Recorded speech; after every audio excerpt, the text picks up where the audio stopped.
Hello, fellow mech warriors, Mage Leader here. Welcome back to the Battlemech Primer, where I look stuff up and then pretend that I knew it all along. Today's mech is an interesting topic. You can tell because I'm covering it. I don't talk about boring stuff after all. Not only that, but you guys must have agreed because you managed to tie the Mad Dog in the poll. Twice. Ultimately, I had to choose this topic by flipping a coin, so hats off to you. Your statistically improbable voting habits are the reason we're discussing the subject of today's video. Today's Battlemech is a true classic. Sort of. Today's Battlemech is the Banshee.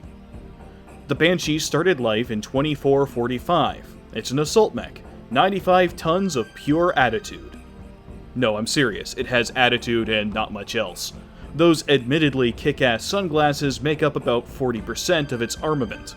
The Banshee has a reputation for being undergunned, which has led many in the inner sphere to write it off at the outset, a mistake that I have also made in the past. This mech doesn't have a lot of fans and doesn't get a lot of love, which is understandable when your default configuration is loaded for bear with a PPC, an AC5, and a small laser. Singular. Of each. It's underwhelming in just about every way, but there's more to this machine than you might notice on first glance.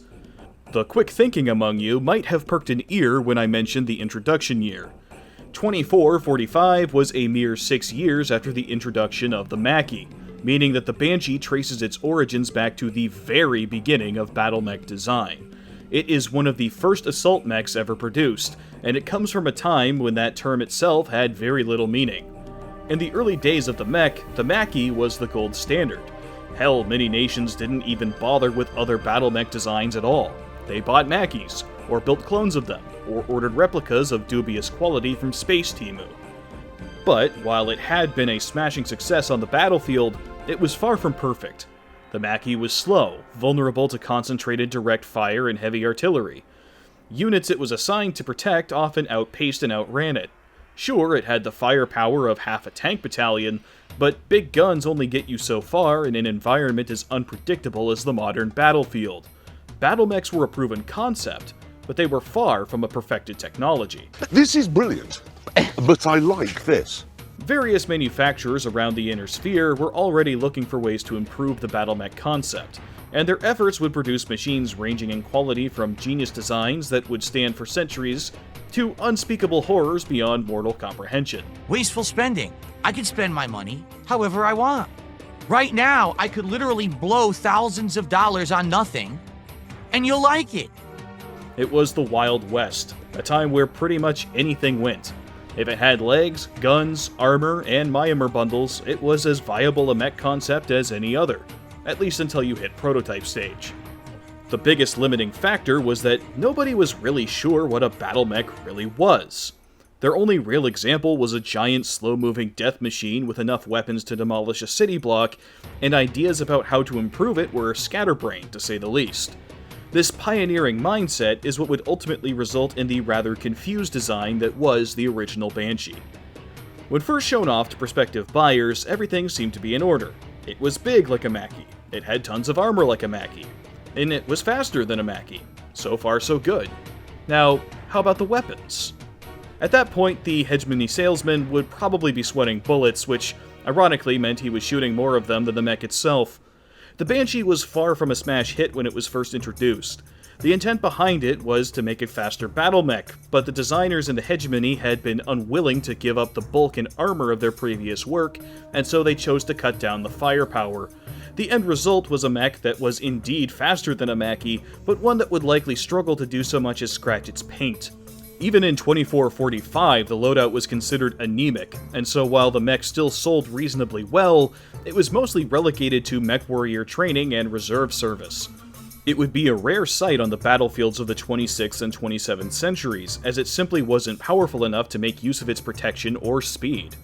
Mech design progressed rapidly in the next few years, and the Banshee was largely left behind to slowly rust away in the mothballed inventories of the great houses as better machines took to the field. Fortunately, all hope was not lost for the ill-conceived war machine. The unspeakable ferocity and ungodly attrition of the succession wars would give the old girl a new lease on death. The great houses, having broken most of their toys in the opening salvos, were forced to pull older, less capable machines out of retirement to carry on their ceaseless wars.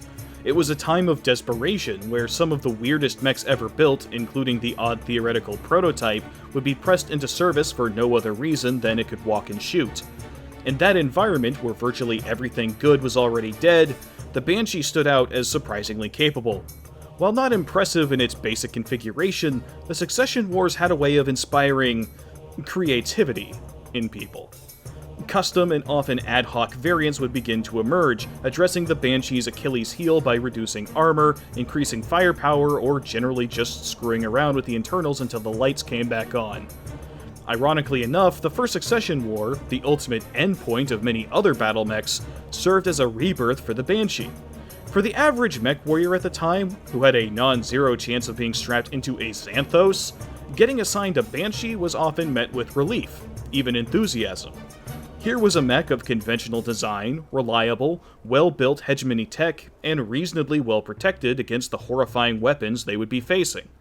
The Banshee didn't just survive the first Succession War, it thrived, earning itself a reputation as a dependable workhorse that would always fire up when you turned the key. And sometimes, that's all you need.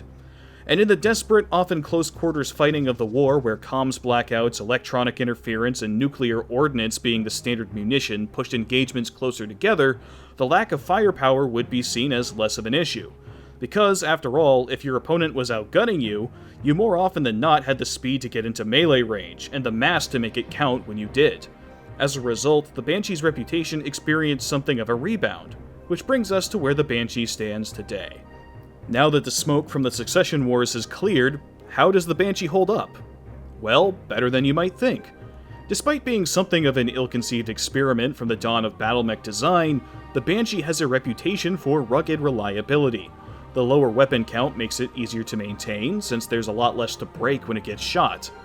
Those who bemoan its underwhelming arsenal have also had literal centuries to experiment on the thing, meaning that upgunned versions are almost as common in the inner sphere as the default configuration. Even that original variant has its own merits, as the style and bulk make it an excellent and intimidating melee machine. Boxing has weight classes for a reason, after all, and the Banshee weighs 95 fucking tons. Because of this, the Banshee is often a Solaris 7 favorite, and a surprisingly capable clan killer, provided that you can get into range. Melee is the one true weakness of the clan mech warrior, and all that fancy ER tech doesn't really help you when a fist large enough to have its own postal code comes crashing through your canopy. Like it could, G. There's something beautifully poetic about putting an expensive piece of sophisticated technology into the dirt while driving a 500-year-old machine and using caveman tactics. And hey, any mech that can turn a clanner into a good clanner is okay in my book. So that's the Banshee. In summary, it's a good battle mech, and almost by accident. It had no use when it first hit the field, and didn't come into its own until circumstances left it as one of the only remaining options. Undergunned, over-engined, and often underestimated, the Banshee has managed to overcome its deficiencies, living on as an inner sphere workhorse for over half a millennium. When you look at its design, it's the last mech you'd expect to survive the Succession Wars, and yet, here it is, still kicking ass to this day. Is it luck? Perhaps. But I think the Banshee's success shows just how powerful circumstances can be. No plan survives first contact with the enemy, and that old adage doesn't just apply to battlefield tactics. You can design a weapon system until you're blue in the face, ticking every checkbox and accounting for every variable, but sometimes the piece of kit that wins is just the one that's there. Do I recommend it? Fuck no, the Stalker is a far better assault mech and it's 2 million C-bills cheaper, but with that being said, if someone handed me a Banshee and gave me a job to do, I'm confident that I could make it work. And in war, sometimes that's all that you need. Thank you all so much for watching, and special thanks to my loyal mech warriors.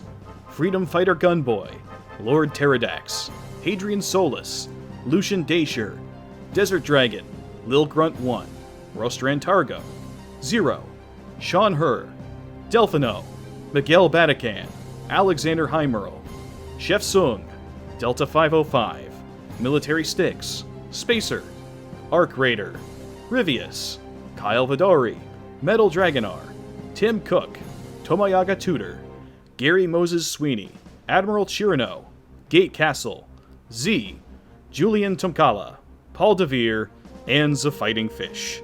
If you'd like to fund more of this madness, the links are down below. Thanks for watching through to the end, and until next time, this is Mage Leader, signing off.